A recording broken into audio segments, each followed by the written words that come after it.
Bom, estudos para concursos. Direito, sei lá. Direito específico, conhecimentos específicos.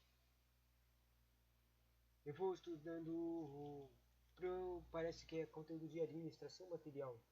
Mas na verdade é uma coisa muito confusa. Olha essa coisa da apostila aqui. Eu não lembro disso aqui, tá no edital. Mas talvez seja conteúdo de atendimento. Isso aqui não faz sentido. Eu não sei como é que. Qual tipo de contexto apareceria esse conteúdo aqui na prova. Bom, vamos lá. É um conteúdo sobre o uso de matéria de equipamentos de escritórios e materiais de consumo. Produção e administração de materiais, equipamentos, daí tem equipamentos para escritório, introdução à administração de materiais. Depois tem subsistema da administração de materiais, subsistemas específicos, um conceito de estoque, um conceito de estoque, função de estoque, classificação de estoque, estoque de materiais de processamento, estoque de materiais semi-acabados, estoque de materiais acabados ou componentes, estoque de produtos acabados, e por algum motivo tem um monte de pergunta aqui no meio das coisas. Que na verdade nas apostilas desses caras que eu tô usando, normalmente não tem pergunta, tipo, as perguntas vão lá no fim do mundo das apostilas. Só depois você lê um monte de matéria que vai ter umas perguntas, daí só vai ser duas perguntas, então é tipo, nada a ver. Bom, mas essa matéria estranha aqui de estoques e administração de materiais, por algum motivo, tem um monte de pergunta aqui no meio. Continuando, previsão de consumo para estoques, evolução de consumo, método de consumo de último período, sei lá o que é isso. Ah, já saquei. Para que serve isso aqui? Isso aqui é para contabilidade. Vai cair, tem um conteúdo de contabilidade, só que ele é geral, ou seja, é contabilidade básica que se você conseguir aprender o básico, você consegue acertar quase todas as questões. O problema é que é difícil de aprender o básico. Aprender os macetezinhos. Porque, tipo, nem tem macete, é tipo assim, eles vão te dar algumas coisas, umas tabelinhas, e daí eles vão falar um método de contagem, né? Daí você tem que classificar as coisas que são positivas ou negativas e neutras. Ou seja, as coisas que você tem que contar, somar, e as coisas que você tem que diminuir. Se eles te derem uma regra extra, você pode ter que escolher algumas mais coisas específicas ainda. Ou seja, a contabilidade é basicamente você lembrar, conseguir identificar as coisinhas que são, identificar coisinhas da lista, da tabelazinha. E daí depois é só uma matemática de mais e menos, cara. Por isso que é fácil. Mas o difícil é entender essas coisinhas que estão na tabela, né? Voltando. Previsão de consumo de estoque de novo. Daí tem evolução de consumo, métodos de consumo de último período, métodos de média móvel, método de média móvel ponderada, matemática, né? Método de média ponderada espontânea. Depois de tudo isso, tem os custos sobre custos de estoques, cara. Nos custos de estoques tem uma separação de custos de armazenagem. Escutei dele, mó louco. Previsão de consumo de estoques, custos de estoques, custos de armazenagem, tem todinho, tem tudinho, tipo, tem até forma matemática. E tem, tipo, QTP, quer dizer, olha só, CA é igual a Q dividido por 2 vezes T vezes P vezes I. O que significa tudo essas coisas nos cálculos de custos de armazenagem e estoques?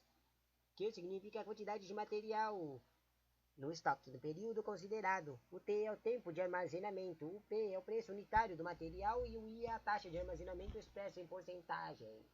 Tan, tan, tan. Daí multiplica tudo isso e vai dar o seu cálculo de custo de armazenagem.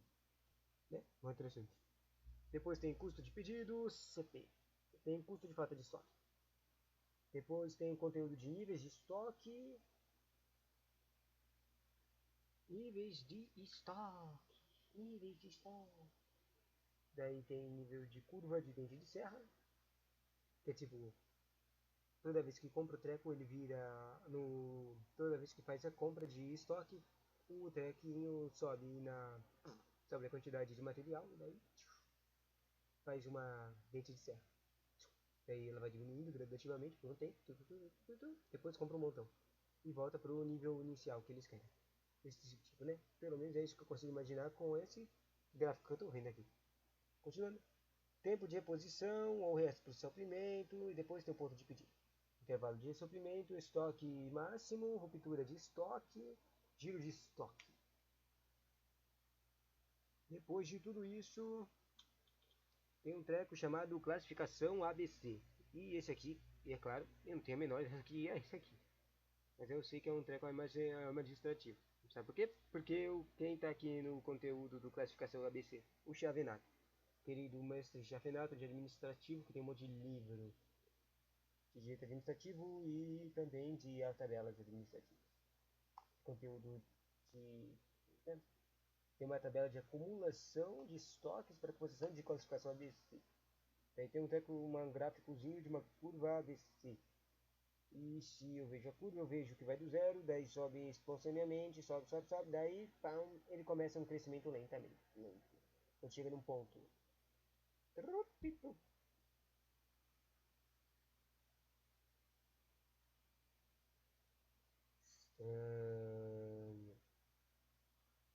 Daí tem novos exercícios. Cara, tem exercício todo cano nesse treco aqui de estoques e administração material. Lote econômico de compras.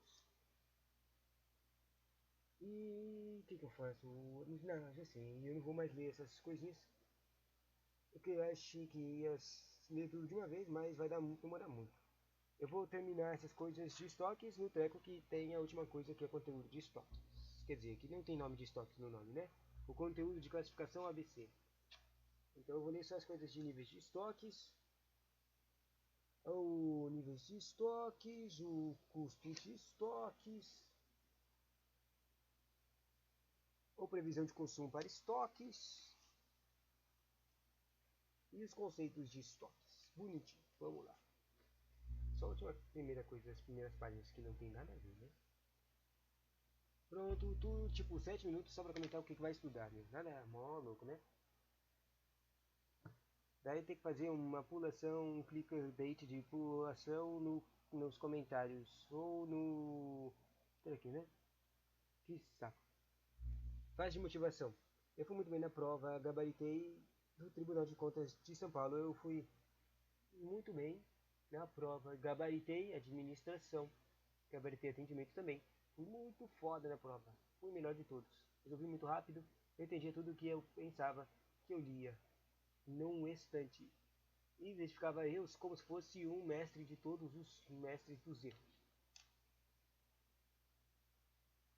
E fui nomeado super rápido e melhorou muito a minha vida. Isso aí. Agora vamos lá. É uso de equipamentos de escritórios e materiais de consumo, ou seja, um estoque, né?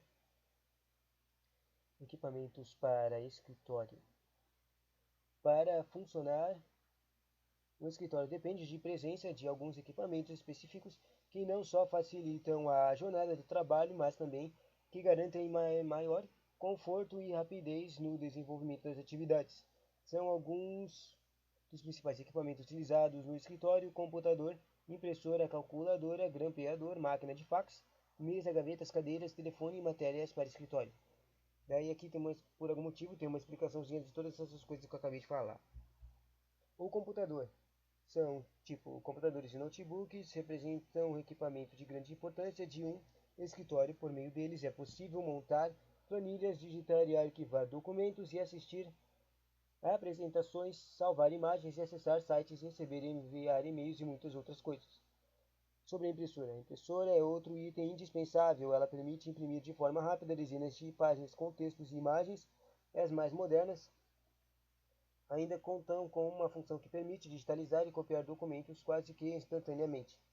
Daí a calculadora. A calculadora facilita o bastante a vida do empregador e do empregado no momento de realizar cálculos, principalmente em situações que exijam rapidez. Daí o grampeador. O grampeador é essencial para fixar as várias páginas do mesmo documento na ordem e na maneira que for necessário. A máquina de fax. As máquinas de fax são muito utilizadas no escritório, tanto para envio quanto para o recebimento de documentos importantes em um reduzido espaço de tempo. Mesa. A mesa é essencial para acomodar não só papéis e documentos, mas também equipamentos como computador, telefone, calculadora e etc. Cadeiras. As cadeiras permitem realizar as atividades de escritório de modo confortável e é importante que as cadeiras usadas sigam as normas de ergonomia, que garantem a segurança e a saúde do trabalhador. Gavetas. As gavetas são indispensáveis para armazenar documentos e materiais do escritório, mantendo o escritório organizado. Telefone. O telefone permite a comunicação rápida e imediata com as pessoas de dentro e de fora da empresa, localizadas em qualquer parte do mundo. Materiais para escrita. Os materiais de escrita incluem papéis, lápis, caneta, borracha, etc. Assim como os demais equipamentos, eles são indispensáveis para o seu funcionamento de escritório.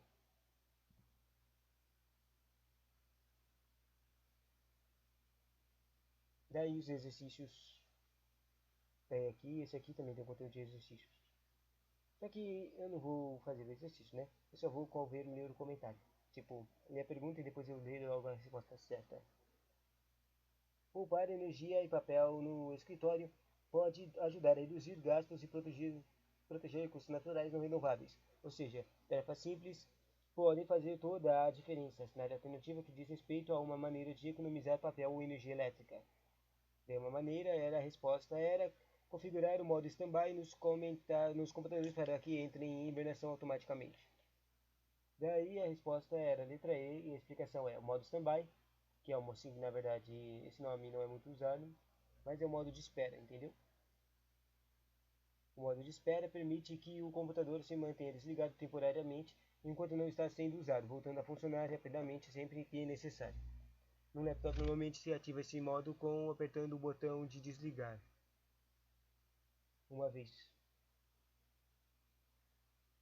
Agora, o conteúdo de introdução da administração de materiais, depois que vai aparecer as coisas dos estoques que eu comentei, né? A administração de materiais consiste em ter os materiais necessários na quantidade certa, no local certo e no tempo certo à disposição dos órgãos que compõem o processo produtivo da empresa, disse Chavinato. A administração de materiais tem como foco atuar no controle e planejamento de materiais na relação entre as necessidades de suprimentos de uma organização, os recursos financeiros e operacionais da mesma, da mesma, operacionais da mesma, gerando dessa forma condições de cada vez mais favoráveis para seu desenvolvimento. A administração de materiais envolve a totalidade dos fluxos materiais da empresa, desde a programação de materiais, compras e recepção, armazenamento no almoxarifado, movimentação de materiais, transportes internos e armazenamento no depósito de produtos acabados. Pronto, ponto. Agora, subsistemas de administração de materiais. Primeiro, segundo, terceiro, 4, 5, 6, 7, 8 subsistemas. Ok. Primeiro, controle de estoques. Quer dizer, vamos ver todos os títulos de subsistemas antes de ver cada um deles. Controle de estoques, aquisição e compra de material, inspeção e recebimento, classificação de material, armazenagem e almoxarifado, controle e distribuição de materiais, movimentação de material e, por fim, o cadastro. Esses são subsistemas típicos. Voltando, o controle de estoque. Qual que é isso? Esse subsistema é responsável pela gestão de estoque, logo cabe a ele o planejamento e a programação de material por meio de análise prévia, previsão de controle e suprimento. Aquisição e compra de material. O que é isso? Esse subsistema é responsável pela aquisição dos materiais, logo suas principais ações são a gestão, negociação e contratação de compras de material. Tal subsistema deve assegurar que os materiais adquiridos estejam na quantidade certa, na qualidade requerida e a entrega seja realizada no prazo estabelecido. Além disso, deve preocupar-se com o preço dos materiais, negociando com o fornecedor. Terceiro subsistema, impressão de recebimento. Esse subsistema que tem por responsabilidade realizar a verificação física e documental do recebimento do material, ou seja, deve inspecionar se o material recebido está de acordo com as normas e exigências solicitadas e estabelecidas quando da sua aquisição. Isso aqui, essa coisa aqui, aquisição de compra, era outro setor que fazia nos lugares que eu trabalhava antes. A inspeção de recebimento, eu mesmo que fazia, né? E esse controle de estoque eu fazia, assim, eu fazia o controle de estoque. Eu falava para o cara da aquisição o que precisava. Daí eles compravam. E daí eu, quando chegava lá, eu recebia a coisa, via as quantidades, se as quantidades estavam certas, dava uma olhada básica para ver se as quantidades que chegaram eram mesmo que as quantidades escritas, esse tipo de coisa. E isso era a inspeção de recebimento. Bonitinho. E não quero mais comentar sobre essas coisas que eu trabalho mais. Sobre a classificação de material. Cabe a esse sistema identificar, especificar, classificar, codificar e cadastrar, catalogar materiais. A armazenagem almoxarifado tem por objetivo encarregar-se pela gestão física dos estoques. Entre suas atividades estão a recepção de material, expedição de material, guarda, preservação e embalagem. O controle de distribuição de materiais. Esse subsistema controla os materiais e sua distribuição aos diversos setores da empresa, ou seja, após a classificados os materiais, devem seguir para as áreas que os solicitaram. Sobre a movimentação de material, controla e normaliza as movimentações dos materiais, recebimento, fornecimento e devoluções, transferências, entre outras ações de movimentação dos materiais. Cadastro. Cabe a esses subsistemas o cadastramento de fornecedores, pesquisas de mercado e compras. E assim termina os subsistemas típicos. Agora, subsistemas específicos. Tem 3 subsistemas específicos. O primeiro se chama subsistema de normalização. O segundo se chama subsistema de controle. O terceiro se chama subsistema de aquisição. E acabei de achar um quarto subsistema que eu não vi. O sistema específico de armazenamento. Vamos ver, se pergunte o que são esses caras. E agora vamos ver o que são esses caras. Segundo Rajoli Filho, os materiais podem ser classificados nos seguintes subsistemas: normalização, controle, aquisição e armazenamento. O subsistema de armazenação tem como função selecionar, padronizar e especificar os materiais, classificar e codificar os materiais, garantindo a uniformidade dos materiais que entregam no processo produtivo para que o produto final atenda às especificações da produção e à qualidade exigida. Entende-se por normalização a forma. Normalização? Por que está escrito agora? Eu achei que estava escrito normatização, não estava nem normatização na minha cabeça. Mas é normal, tipo, virar normalização, né? É estranho. Normalização, a forma como são organizadas as atividades, como definem as normas e a utilização de regras, bem como elaboração, publicação e disseminação e uso das normas e regras como o objetivo de selecionar, avaliar e certificar os fornecedores da organização. As principais atividades do subsistema de normalização. A normalização é a padronização dos materiais, classificação de materiais. Próximo subsistema, o controle. Responsável pela gestão e valoração, dos estoques da organização, ou seja, determina quando e como comprar. Busca garantir que os materiais estejam em quantidade necessária, no tempo preciso, com a qualidade requerida e tenham sido adquiridos pelo melhor preço. Fica a dica: a valoração pode ser conceituado como a determinação de qualidade ou valor a algo. Interessante. Interessante que eu não entendi o que aqui. De onde ele veio essa coisa de valoração aqui que ele está falando? Fica a dica. Próximo. Sobre o sistema de aquisição. Responsável pela realização de compras de materiais de acordo com as informações e especificações apontadas pelo subsistema de controle, por meio de requisições, para que as compras realizadas respondam às necessidades da organização, evitando-se assim desperdícios por aquisição de materiais fora do padrão exigido, ou em quantidades desnecessárias. Ou seja, tem uma listinha de que comprar, né? Lista de compras. Isso é basicamente isso, né? O subsistema de aquisição é também responsável pela venda de alienação dos materiais inutilizáveis ou inservíveis e mesmo do patrimônio de organização que esteja obsoleto ou já completamente depreciado. Do cara Radioli de novo.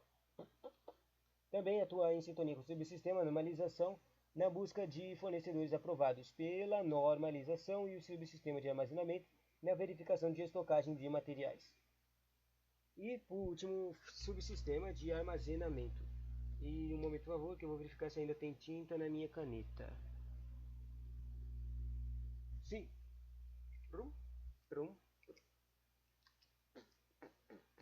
Armazenamento. Recepciona os materiais, armazena e os distribui para departamento. Além disso, inspeciona, controla a qualidade dos materiais, essencialmente a qualidade da guarda e movimentação dos materiais para que entre nos processos produtivos com qualidade garantida. Também é responsável pela movimentação interna e seu transporte. Além do controle qualitativo, ele exerce o controle quantitativo que, dentre suas ações, estão conferência, contagem, registro e documentos.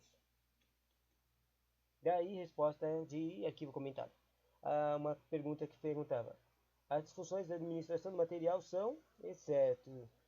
Daí, pensando em funções, eu falo nada a ver com o que eu estou pensando, porque a gente não viu coisas de funções de administração de materiais. Bom, a gente viu um monte de subsistemas, né? Mas daí a resposta era muito fácil, por causa que não tinha nada a ver com só tinha umas coisas que não tinha nada a ver com a administração. Mas tinha umas coisas estranhas também. Bom, a resposta era vendas. Vendas não é uma função de administração de materiais. Tá, basicamente a administração aqui é o guarda e o treco de dados, tipo fazer arquivos de dados de como é que tá guardando as coisas, isso, e compra. Não tem nada de venda. Você viu que não tem nenhuma coisa que eu falei era de venda, né? Bom, a explicação que eles dizem aqui é: a função de vendas compete à área de vendas, não são função da responsabilidade da administração de materiais. Não são, sendo função de responsabilidade. Segundo Xavier, a administração de materiais consiste em ter materiais necessários na quantidade necessária, certa, no local certo e no tempo certo, à disposição dos órgãos que compõem o processo produtivo da empresa. Logo, dentre suas funções podem ser consideradas compras, aquisição, transporte, movimentação, armazenagem e manuseio. E, na verdade, todas essas carinhas que falou agora no final estavam nas opções da questão. Agora, um comentário aqui que tem uma página de caderno no meio da apostila aqui. Vamos ver o que tem aqui. Uso de equipamentos de escritório: computador, impressora calculadora, grampeador, máquina de fax, essas coisas que a gente viu no começo. Mesa, gavetas, cadeiras, telefones, materiais para escritório. Depois fala introdução de administração de material, quantidade certa, mais local certo, mais tempo certo, mais à disposição e gerar condições cada vez mais favoráveis e totalidade dos fluxos de materiais, ou seja, as coisas que a gente viu no final, menos os fluxos de materiais, né? Depois fala sobre sistemas dos materiais, daí tem escrito aqui a listinha, né, com o carinha escrevendo como se fosse um resuminho. Tipos de controle de estoque, igual a planejar, mais programas, mais etc. Daí tem a aquisição, que é comprar material, tem recebimento, que é verificar se está tudo certinho, tem a classificação, que é colocar no sistema para organizar, tem a almoxarife, que é gestão física, ou seja, guardar, tem a distribuição, que é levar para setores que pediram, e tem movimentação, onde está e vai. Daí depois tem os subsistemas específicos, que fala lá, normalizar, padronizar. Daí tem aqui um específico de normal, que significa padronizar e garantir uniformidade, ou em mais seja normas. Daí tem o controle, valor, que é igual a quantidade, quanto necessita comprar. Quantidade mais tempo mais qualidade. Depois tem aquisição, que é venda, mas venda de valor. Compra de acordo com a demanda de controle e requisição, evita desperdícios. Depois tem o armazenamento, recepciona, armazena e distribui. Daí tem qualidade garantida no movimento interno e conferência de contagem, registro e documentação conectado no armazenamento, né? Depois tem uma só estrelinha dizendo: venda não é a administração material. Então, compras, transporte, movimentação, armazenagem, manuseio e administração de material é saber. Daí o carinha escreveu que escreveu essa página de caderno, que na verdade fui eu. Colocou um monte de coisas estranhas aqui. Administração de material é saber quando, como, para que, quanto, onde e a necessidade dos materiais necessários e envolvidos nos processos de órgão agindo de gestão, cogestão e controle para evitar perdas. E depois ele ia escrever na página algumas coisas sobre estoques, mas não acabou não escrevendo nada. Mó louco esse eu do passado, né? Bom, agora, depois de 23 minutos, finalmente chegou na parte dos estoques. Daí vamos só separar aqui as partes dos estoques, para não ler coisas extras. Dois níveis de estoques. Dois, três. Três páginas. Só que tem muitas tabelas e tracks, então não é tanto assim. Lote de econômico de compras.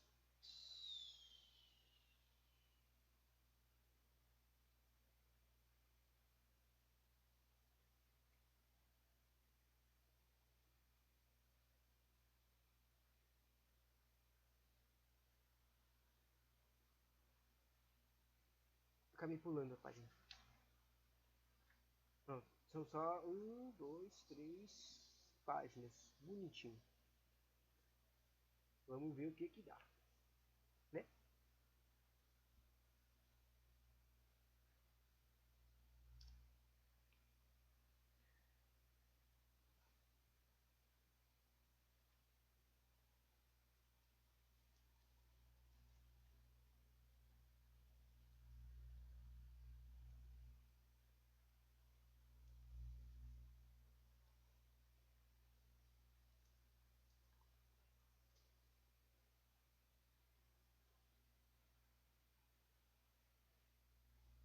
Estoque.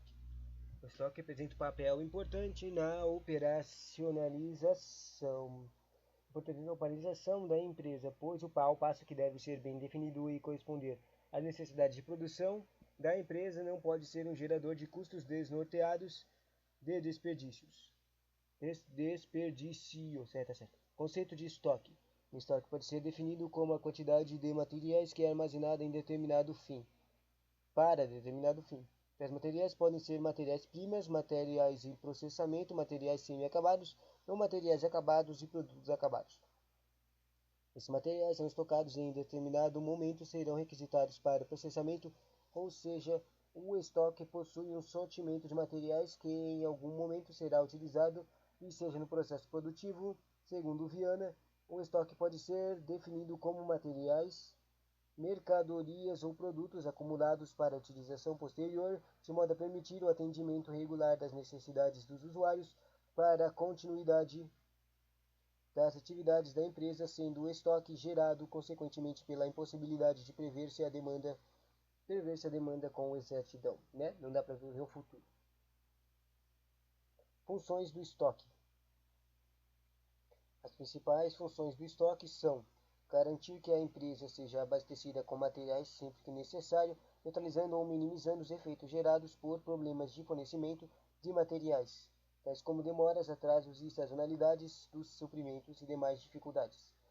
Proporcionar economias de escala por meio de compra ou de produção de lotes econômicos pela flexibilidade do processo produtivo, pela rapidez e eficiência no atendimento às necessidades. Isso foi dito por Shinar Venado. Sobre a classificação dos estoques. Os estoques são classificados em estoques de matérias-primas (MPs), que são os insumos materiais básicos para o processo de produção. São os elementos iniciais e principais para a produção de empresas, seja produtos ou serviços. Dica: insumos são os elementos diretamente necessários para a produção de produtos ou serviços, como matéria-prima, equipamentos e outros. 4 pontos extras. Estoques de materiais em processamento ou em vias. É composto por materiais que estão em fase de processamento nas diversas seções do processo produtivo, ou seja, são os materiais que estão em processo de produção ou em vias de serem processadas. Estoques de materiais semi-acabados. São materiais parcialmente acabados e seu processo produtivo está em estágio intermediário de acabamento. Estão quase acabados e, dessa forma, encontram-se em estágio mais avançado do que os materiais em processamento. Estoques de materiais acabados ou componentes. São os estoques. Este estoque é composto por materiais ou componentes acabados que serão anexados ao produto acabado. Tipo, isso é literalmente o que está escrito no título, no nome dessa coisa. Estoques de produtos acabados, ou PAs.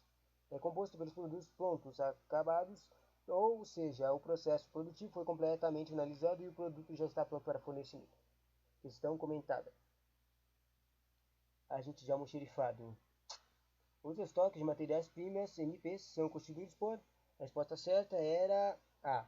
E A diz insumos e materiais básicos para a produção dos produtos ou serviços da empresa. A explicação era: os estoques de matérias-primas MPs são compostos por insumos e materiais básicos para a produção dos produtos ou serviços da empresa, ou seja, são os elementos iniciais e primordiais necessários para o processamento de produtos e os serviços.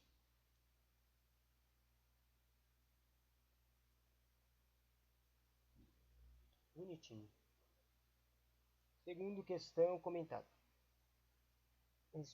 Era uma questão de Departamento de Ciência e Tecnologia Espacial de assistente.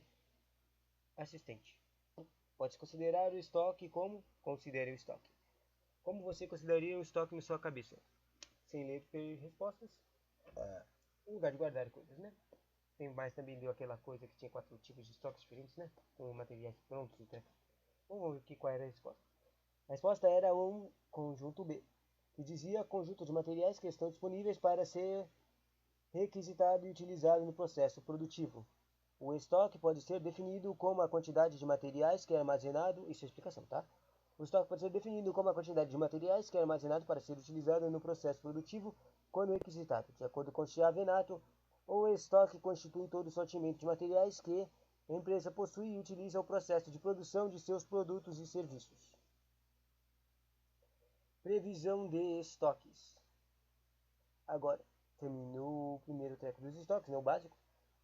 Agora é sobre a revisão do consumo para estoques. Previsão. Ou seja, prever de futuro. Dentre as técnicas de previsão de estoque, 3 se destacam: projeção, explicação e predilação. Essa aqui não tenho nem ideia, nem mesmo com o título. O que será que é predilação? Bom, vamos ver. Projeção significa utilizar dados passados, tipo mês ou meses anteriores, para a previsão da demanda futura. Uma quantidade adequada a ser adquirida. Essa técnica é de caráter quantitativo, refere-se a quantidades. Daí a previsão de explicação. O que é isso? Assim como a projeção, essa técnica também é de caráter quantitativo. A explicação relaciona atividades produtivas ou comerciais passadas com outras variáveis. Relaciona atividades produtivas com outras variáveis, né? E a terceira é a predilação. O que é isso? Ela é baseada na opinião dos especialistas, ou seja, funcionários experientes, conhecedores de fatores que influentes de vendas de mercado, os quais estabelecem a evolução das vendas futuras. Ou seja, esses especialistas, vendo repetições e outras coisas, eles conseguem ver que nesse, sei lá, na cara agora que está na crise, vão comprar um monte de álcool gel, vamos comprar álcool gel antes de começarem a comprar todo mundo pra gente vender o álcool gel, sei lá. Vamos lá comigo. Próximo ponto, sobre a evolução do consumo, que é necessário, né, para a previsão do consumo dos estoques. Evolução do consumo. É um modelo de evolução horizontal de consumo, também conhecido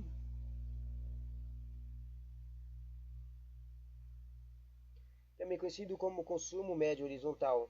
Nesse modelo, a evolução do consumo de material horizontal sua tendência é quase invariável ou constante. Modelo de evolução de consumo sujeito à tendência, a possibilidade de consumo médio aumenta ou diminui no decorrer do tempo e das situações do mercado. Modelo de evolução sazonal de consumo. Nesse modelo, há previsões de oscilações regulares, ou seja, positivas ou negativas de consumo, ou seja, o consumo é sazonal. O próximo método de previsão de consumo do último período. Ou seja, o período normalmente é usado para representar anos, ou seja, o ano passado. Tal método visa a previsão de consumo para o próximo período baseado no consumo ou demanda do período anterior. Caso o consumo esteja crescente de um período igual a outro, é possível acrescentar uma certa quantidade de cada período. Um exemplo é: o consumo do último período no mês de fevereiro foi de 150 unidades. Previsão do consumo do próximo período, mês de março, 150 unidades. Ou seja, eles fizeram uma classificação de períodos de meses. No período anterior a gente 50, 150. Provavelmente a gente vai usar 150 também nesse mesmo mês. Depois, próximo método de previsão, método de média móvel. Nesse método de previsão de consumo para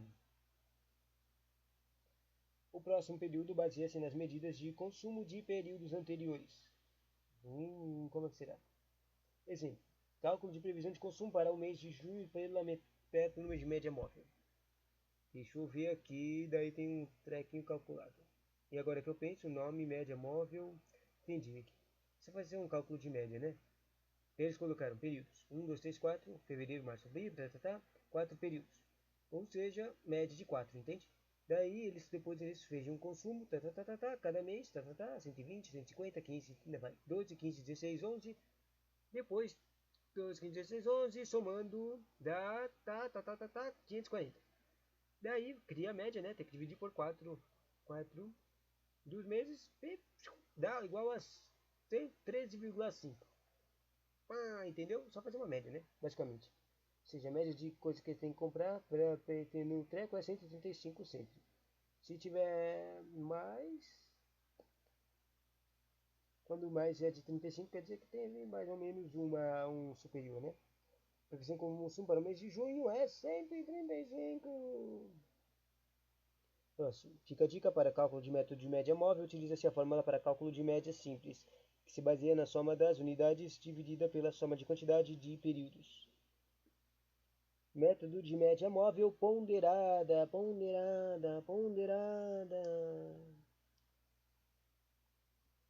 Nesse método, os valores de períodos recebem pesos para tanto os valores de períodos mais recentes recebem pesos maiores do que os períodos mais antigos. Exemplo, calcule a previsão de consumo para o mês de junho pelo método de média móvel ponderada.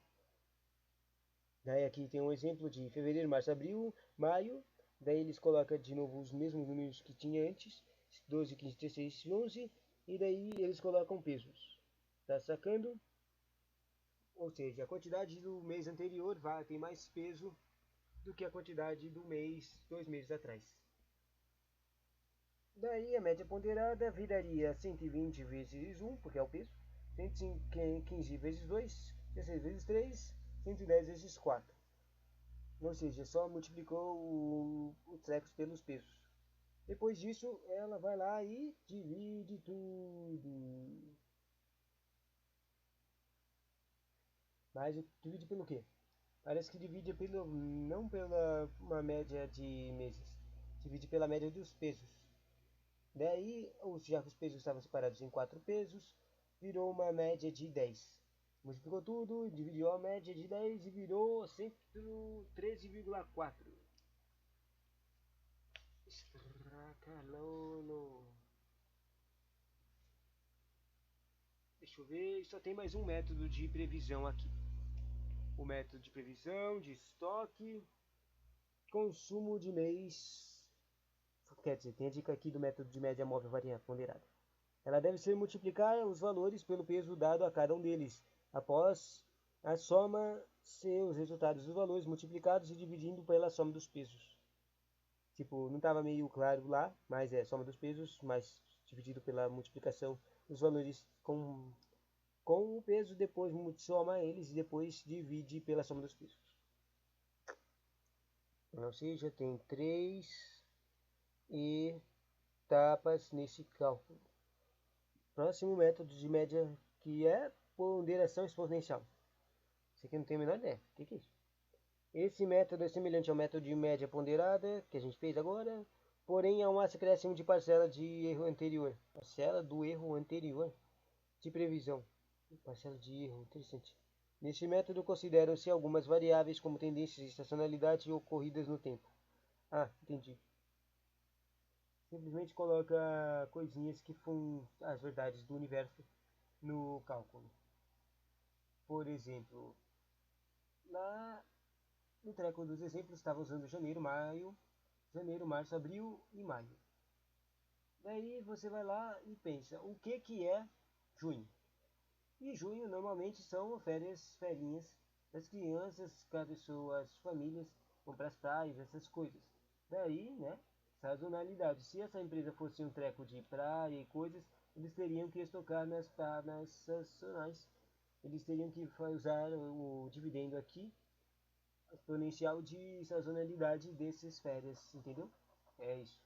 Além de fazer as coisas dos cálculos ponderados. Agora, exercício comentado. E quando já tem um exercício que tem que usar matemática, não quer fazer. Considere o seguinte consumo de determinado material. Ele coloca uma lista, 60 unidades em março, e continua assim, uma listinha de todos os meses de março até dezembro. E aí, depois ele fala, com base nos dados acima, considerando que os estudos acerca de estoques dependem de previsão de consumo de material, assinale a opção incorreta. Daí ele já falou, percebeu que vai ser difícil. Daí tem umas explicações aqui que, seriamente, eu não quero ler elas, porque vai demorar muito. Então eu só vou ler a resposta. Resposta é letra C. Vamos ver a resposta e depois ver o comentário. Com base no método de média móvel, que era o primeiro que a gente viu, né? Para 3 períodos. Por que 3 períodos? Tem tem um monte de períodos aqui. Tem 1, 2, 3, 4, 5, 6, 7, 8, 9, 10. Tem 10 períodos, cara. Por que só 3 períodos? Nada é opção incorreta, né? Isso aqui estava incorreto, né? 10 períodos. Média móvel para. Por que falava de só 10 períodos? Mas vamos continuar lendo, ver se tá para fazer sentido isso aqui. A previsão de consumo para janeiro é superior a 111 unidades por causa da tendência crescente de consumo. Janeiro? Janeiro? Quer dizer, se você pensa em janeiro, seria o mês próximo do dezembro, né? E em dezembro teve 111 unidades. E se você, que eu não comentei, né? Mas os números das unidades, eles aumentavam cada mês, eles aumentavam. Eles aumentavam constantemente um pouquinho. Todo o mês, entendeu? Do estoque. Daí, coisas que eu achei estranhas. Só o primeiro, o teco dos períodos. Nós vamos ver o que. Talvez esse teco dos períodos nem esteja errado. Vamos ver a explicação. Com base no método de média móvel para 3 períodos, a previsão do consumo para janeiro será de 106 unidades, conforme cálculo. 102 mais 105 mais 111 dividido por 3, igual a 318 18 dividido por 3, igual a 106. Instruções. Julgue a questão a seguir como certo ou errado. Uma questão de certo ou errado? Bom, ou seja, basicamente não estava errado esse teco de 3 períodos. Era assim. Na média móvel eles podem usar, é só a média mesmo, fazer uma média normal. Daí eles falaram 3 períodos, e isso aqui era uma instrução de ver os 3 meses anteriores a de janeiro. Janeiro seria o ano depois de dezembro, então você teria que ver dezembro, novembro e outubro, e com isso você só tem que fazer a média desses 3. Porque pediu aqui na alternativa de 3 períodos, né? Daí o problema, se você fizesse a continha, 103, 101, 105, 102, e depois dividisse por 3, basicamente não ia dar a resposta que está escrita aqui na alternativa. Ou seja, se você usasse matemática básica da vida, você conseguiria acertar essa questão. Mas é claro que eu não fiz nenhuma matemática, então por isso que eu não estava entendendo qual era o erro disso aqui. Eu achei que ia ser um erro de...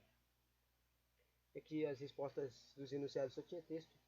Eu achei que ia ser um erro de interpretação, né?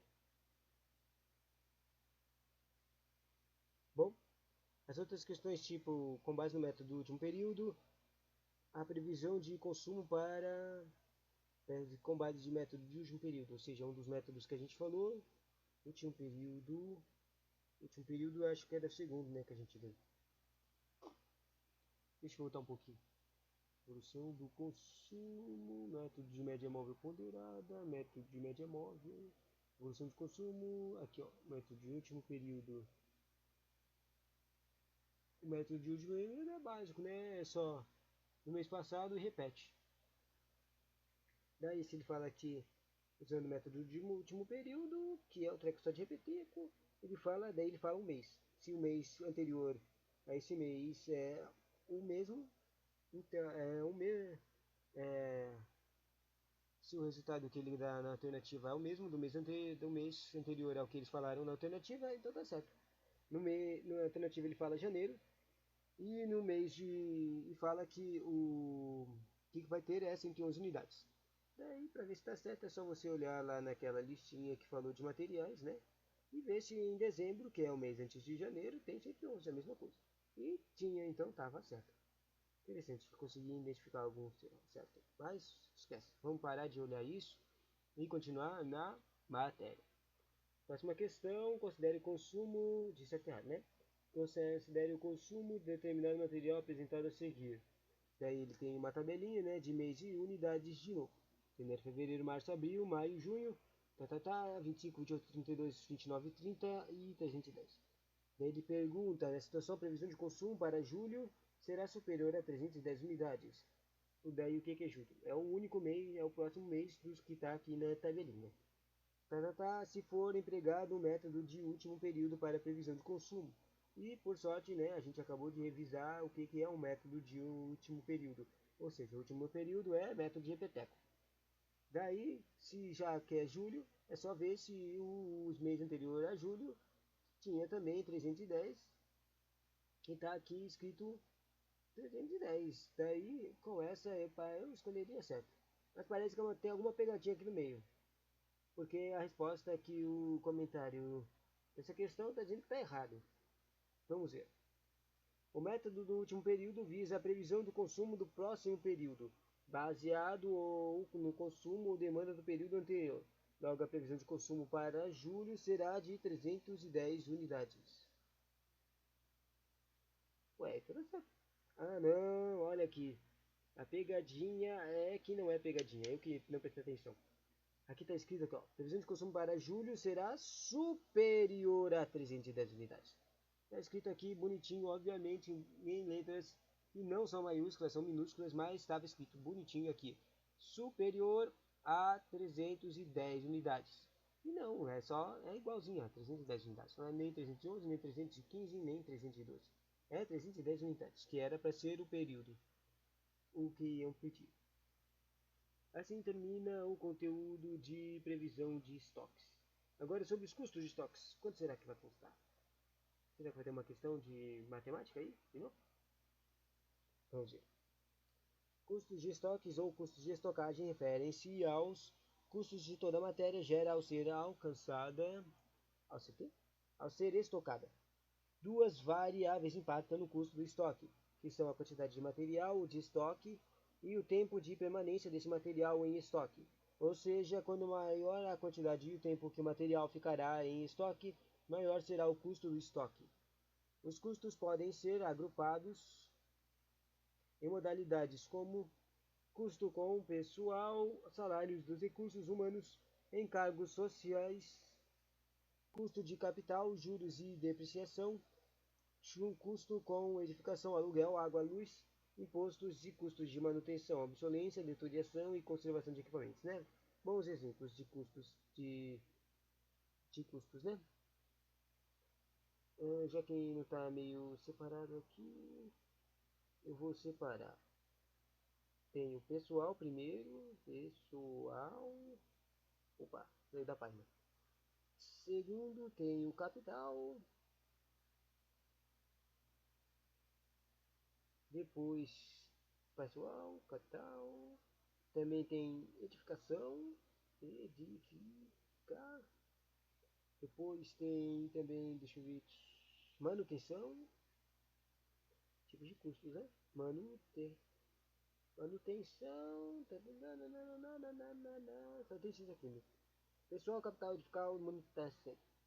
Próximo aqui, custos de armazenagem,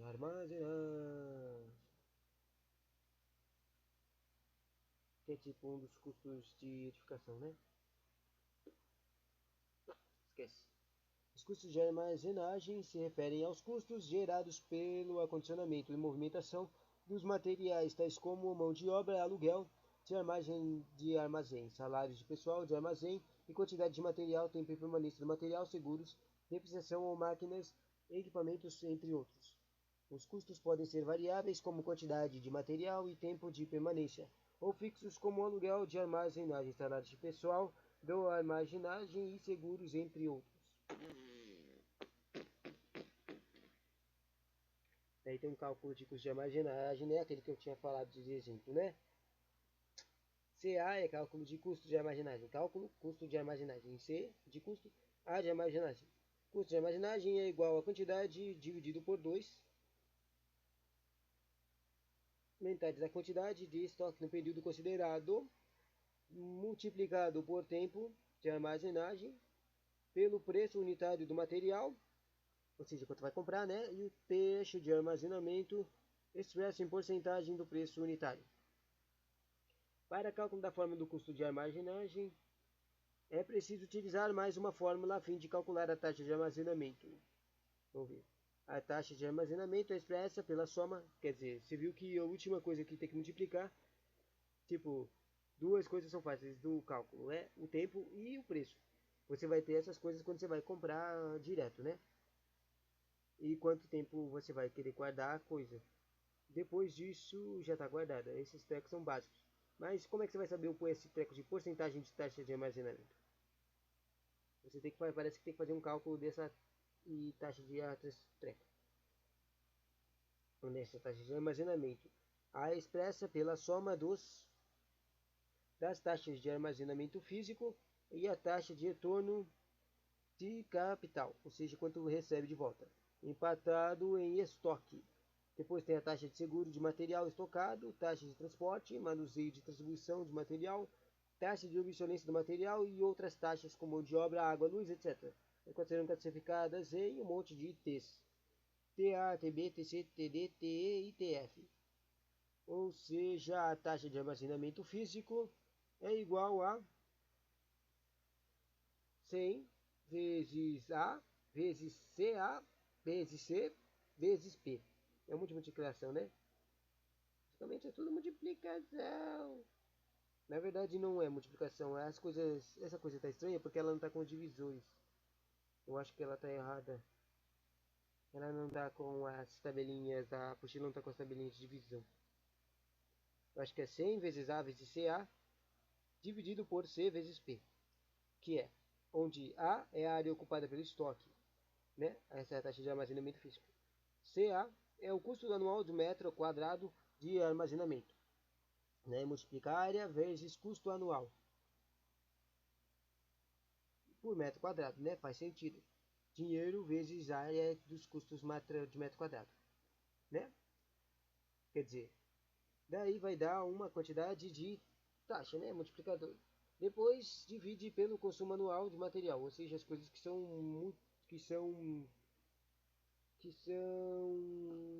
negativas, que tira dinheiro. E esse consumo anual é multiplicado pelo preço unitário do material.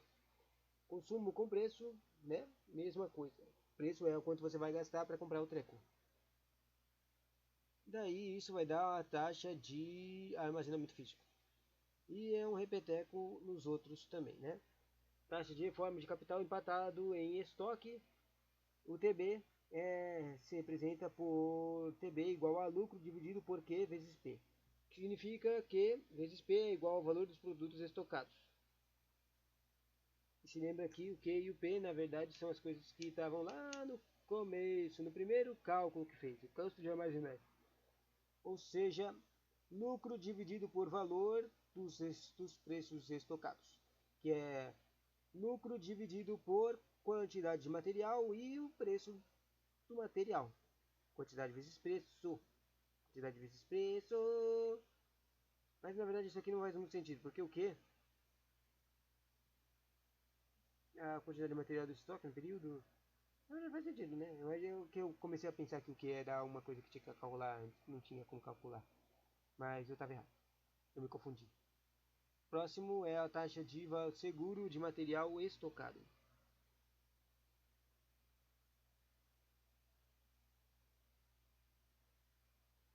A taxa de seguro de material estocado é 100 vezes custo anual do seguro dividido por Q vezes P, que é quantidade vezes P, preço. Ou seja, a maioria das coisas é dividida pela quantidade com preço.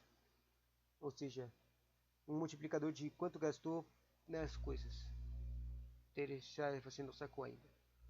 Depois tem a taxa de transporte, que é a mesma coisa. 100 vezes depreciação anual de equipamento dividido pela quantidade menos vezes preço. Tá. Taxa de obsolência de material, 100 vezes perdas anuais de manutenção por obsolência.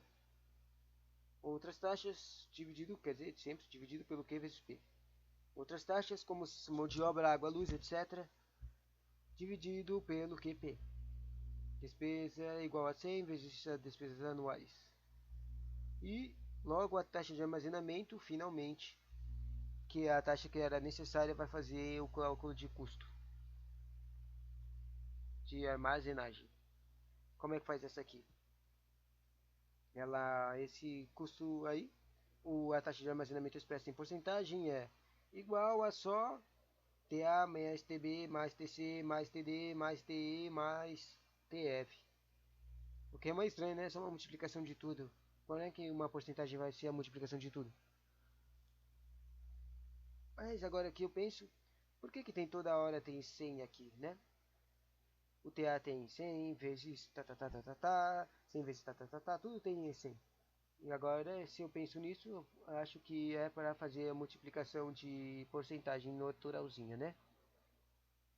Faz sentido e não sentido ao mesmo tempo. Confuso, né? Com cálculos de estoques. Depois disso tem o custo de pedido. O que é isso?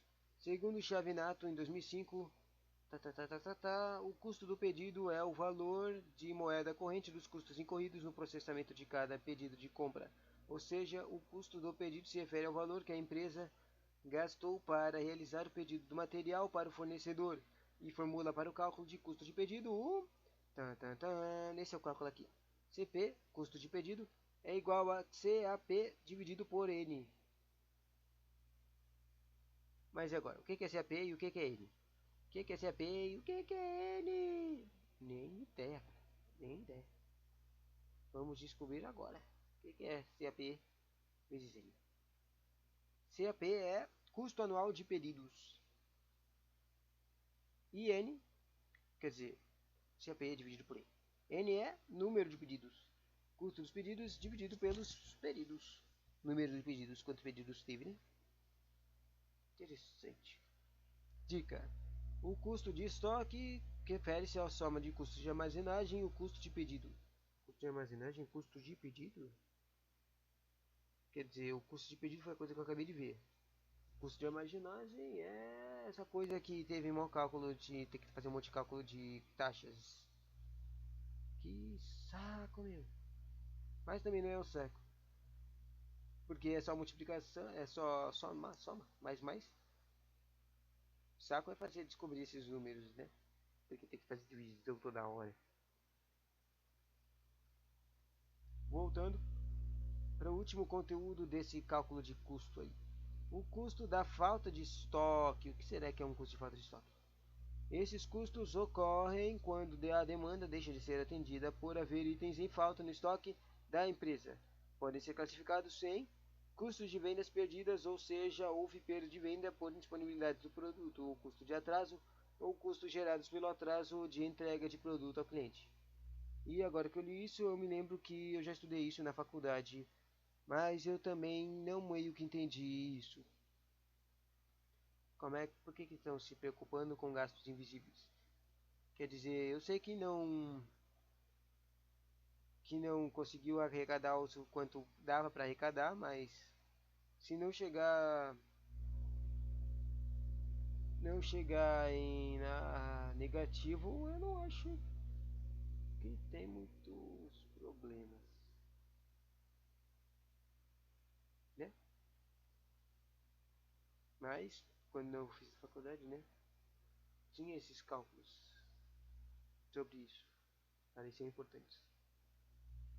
Vamos ver agora, os custos de fato de estoques não podem ser calculados, visto que o resultado qualitativo se sobressai ao quantitativo.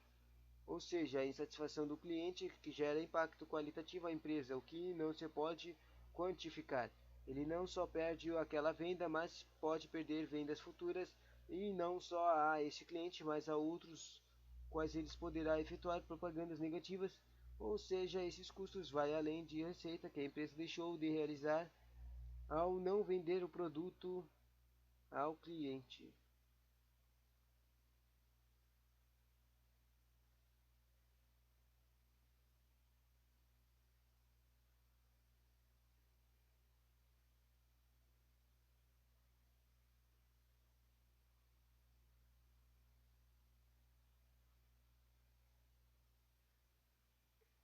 Exercícios comentados.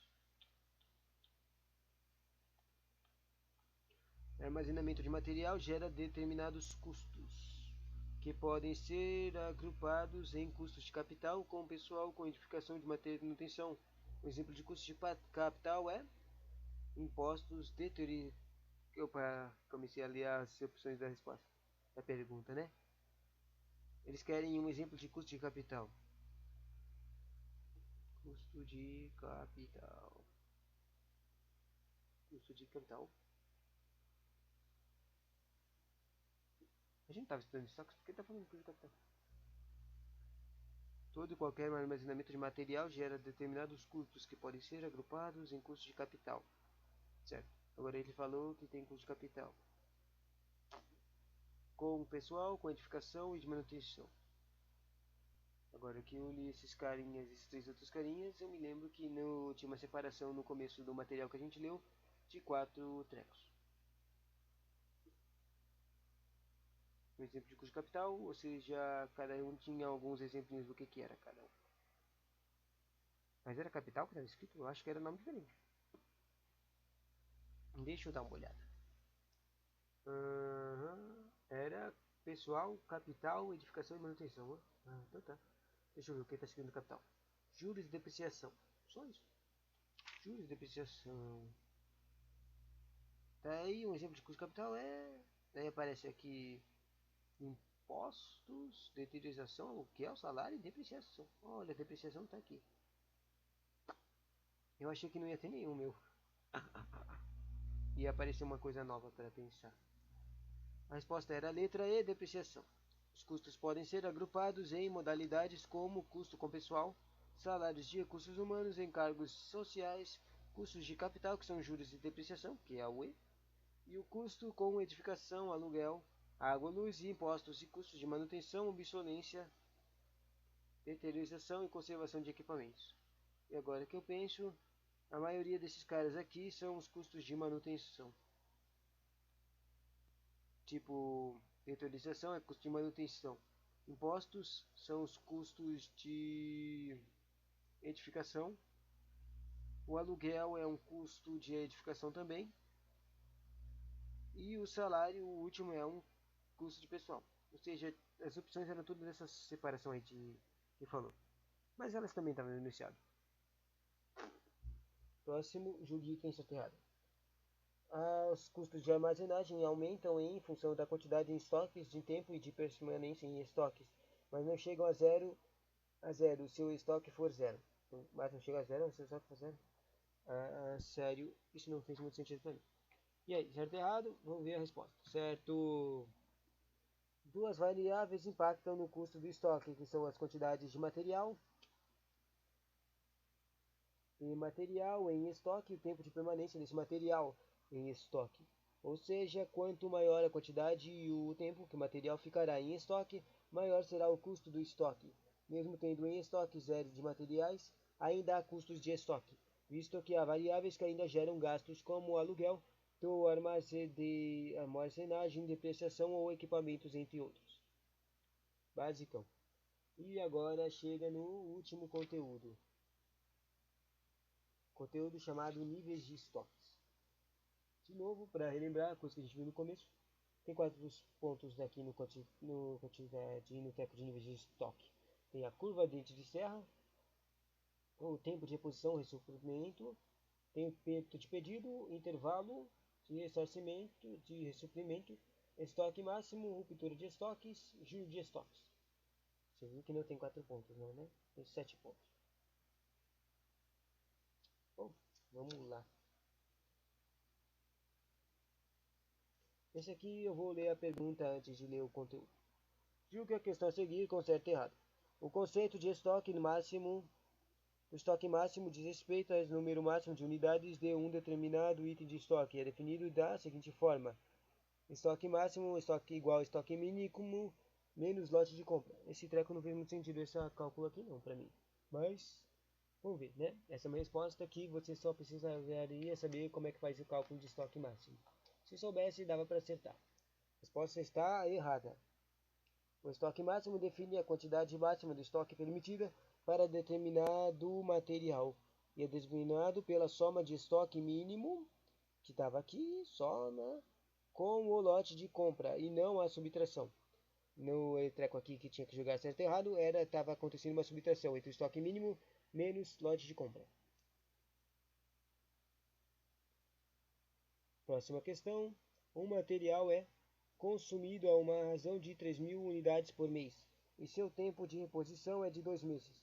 O ponto do pedido, uma vez que o estoque mínimo deve ser de um mês de consumo é igual a... Como é que eu calculo esse ponto de pedido? Ou seja, quando vai ser necessário ser pedido? Pelo menos é isso que eu penso desse título. A resposta era a letra C, 9.000 unidades. Daí eles fazem um cálculozinho aqui legalzinho. O cálculo do ponto de pedido é determinado pela seguinte fórmula: PP, ponto de pedido, é igual a EM mais C vezes TR. O C e o T vezes TR são separados para serem multiplicados antes da multiplicação da soma com o EM. Onde PP é ponto de pedido, TR é tempo em reposição, tempo de reposição, ou seja, quando é que é necessário repor. C é o consumo médio mensal, ou seja, tem que multiplicar o consumo vezes o tempo de reposição. E o EM é igual a estoque mínimo, ou seja, tem que multiplicar o estoque mínimo, quer dizer, o estoque mínimo tem que ser somado com a multiplicação do consumo médio e tempo de reposição. Isso dá igual ao ponto de pedido. E como é que eu ia saber quais são os tempos? Consumo médio mensal. E na verdade dá para saber, porque aqui na própria enunciado está escrito 300 unidades por mês. Razão de 300 unidades por mês. Ele fala que o tempo de reposição é de 2 meses. Ou seja, tem o 2, que é o TR, essa fórmula, né? Tem material consumido uma razão de 300 unidades por mês. E tem o 3.000, que é 3.000 unidades por mês, consumo médio mensal. Isso. 3.000 é o C, ou seja, eu tenho a multiplicação básica que tem que fazer aqui nesse conteúdo. Depois disso é só somar, né? Qual é, o que é M mesmo? É o estoque mínimo. Tinha aqui um estoque mínimo, ponto de pedido, uma vez que o estoque mínimo deve ser de um mês de consumo. Estoque é igual a... Qual é o estoque mínimo? Agora eu não...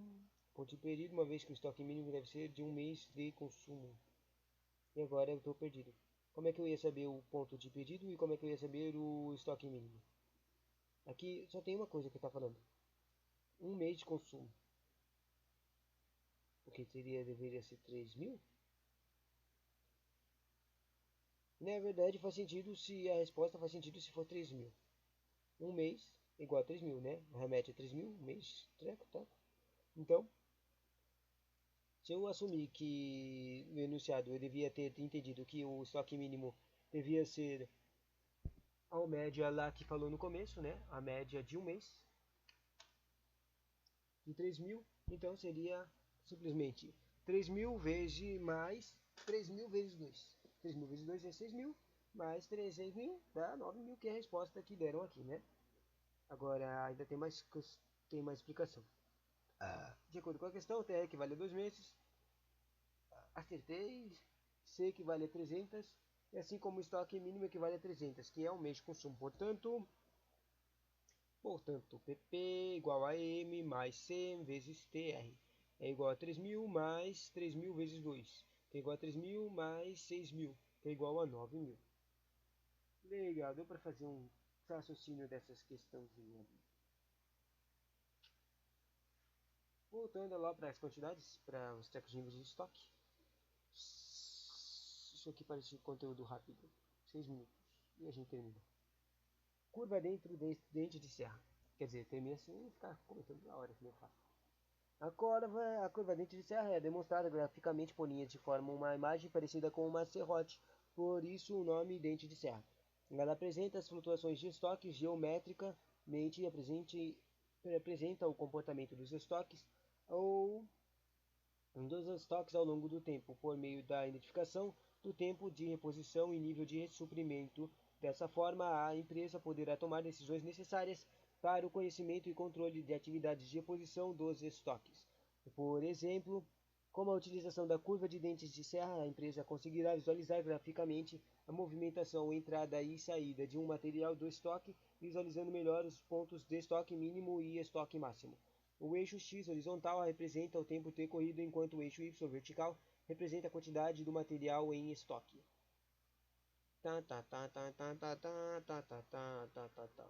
Não sobe e desce de conteúdo, né? Segundo ponto, tempo de reposição ou ressuprimento. O tempo de reposição de ressuprimento, que é TR, refere-se ao tempo de gasto para a reposição do estoque, desde a verificação das necessidades para a reposição do estoque, que até a chegada dos materiais no almoxerifado. São três partes do tempo de reposição ou de ressuprimento. Daí a emissão do pedido, daí a preparação do pedido. A emissão do pedido é a emissão do pedido do departamento de compras ao fornecedor. E o tempo de preparação é o tempo em que o fornecedor recebeu o pedido de compra e preparação dos produtos. Do pedido pelo fornecedor até o momento em que estão prontos para o transporte à empresa compradora. Transporte. Saída dos produtos do fornecedor até o recebimento dos mesmos pela empresa compradora. De acordo com Viana, o tempo de resposta ao suprimento é composto por tempos internos da empresa, como também por externos. Daí tem aqui uns ABCDs. TPC significa tempo de preparação de compra. TAF é igual a tempo de atendimento de fornecedor. IT é tempo de transporte. TRR é igual a tempo de recebimento de regularização. Daí, usando essas siglinhas, viraria a cálculo igual a só uma soma de tudo. TPC mais TAF mais TT mais TRR.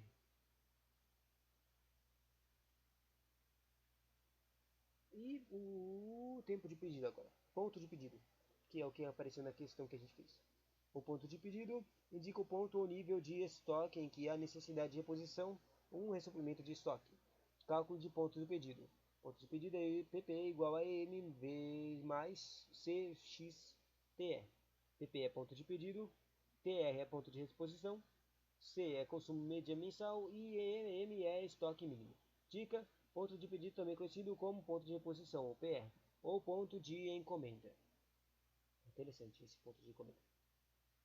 Quarto ponto, um nível de estoque. O intervalo de ressuprimento. O intervalo de ressuprimento, IR, determina o tempo existente entre uma reposição e outra, entre dois pontos do pedido, ou seja, o tempo de equivalente entre dois ressuprimentos consecutivos. Próximo técnico de níveis é o estoque máximo. Estoque máximo. Isso aí estava na primeira questão que a gente fez, né? O estoque máximo define a quantidade máxima do estoque, permite para determinado material, ou seja, é a quantidade máxima do material a ser mantida em estoque. O cálculo é aquela coisa de lote com mais lote mínimo com lote econômico. Vamos ver. O cálculo de estoque máximo é definido pela soma de estoque mínimo com o lote econômico de compra. Soma. Quantidade ideal para ser comprada. Então, lote econômico de compra significa quantidade ideal. Que bonitinho, né? Vira.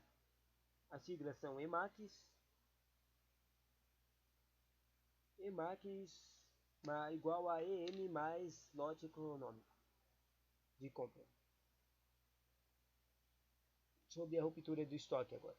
Níveis de ruptura de estoque.